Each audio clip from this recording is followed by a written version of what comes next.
8 წლის ნუკი ხუსკივაძე იმერეთის ჩემპიონია ჭადრაკში. შვეიცარიული სისტემით გამართულ ასპარეზობაზე, რომელიც 9 ტურისგან შედგებოდა, ზესტაფონელმა პატარა მოჭადრაკემ 7.5 ქულის დაგროვება შეძლო და თავის ასაკში პირველობა არავის დაუთმო. ამ გამარჯვებამ ნუკის ქვეყნის ჩემპიონატის უმაღლესი ლიგის საგზურიც მოუტანა. იმერეთის ჩემპიონატზე გავხდი ჩემპიონი. მანამდე ვიყავი ბათუმში, ავიღე მეორე ადგილი. გვარს ძალიან ჭადრაკის თამაში. ჩემ მასწავლებელთან ერთად და ვეთამაშები. ნუკისთან ერთად ასპარეზობდა მისი დაც 11 წლის მარიამ ხუსკივაძე, რომელმაც მეოთხე ადგილის დაკავება შეძლო და უმაღლესი ლიგის საგზურიც მოიპოვა.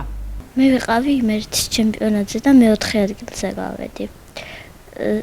სამილში ვერ გავედი, მაგრამ საგზური მოვიპარო საქართველოში. და სხვა ტურნირებზეც მიმიღია მონაწილეობა, მარტო იმერეთის ჩემპიონატზე არ ყოფილა. საკვალიფიკაციო ტურნირზეც გავედი პირველ ადგილზე, მეხუთეთან რიგში. და უთანიგოებშიც გავედი მესამე ადგილზე. ნუკი და მარიამი ზესტაფონის საჭადრაკო სკოლაში ვარჯიშობენ, მათ დაოსტატებაზე გიორგი ჭანტურიძე ზრუნავს.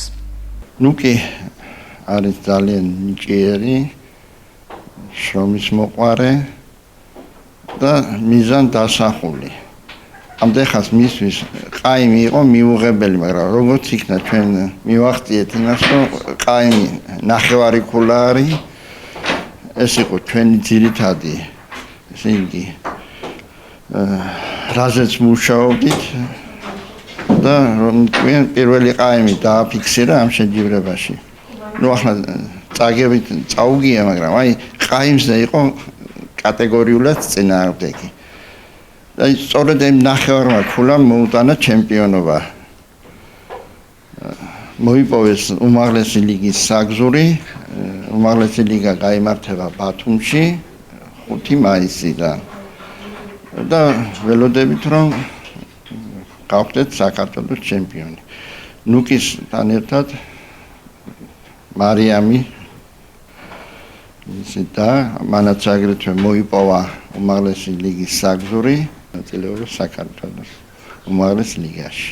იმერეთის ჩემპიონატი მაია ჩიბურდანიძის სახელობის საჭადრაკო სკოლაში 8, 10 და 12 წლამდე მოჭადრაკეთა შორის გაიმართა. მასში მონაწილეთა რაოდენობა ყველა რაიონიდან 140-მდე იყო. გამარჯვებული მოჭადრაკეები და მათი მწვრთნელები დაფინანსებას მიიღებენ საქართველოს ჩემპიონატზე ასპარეზობისთვის.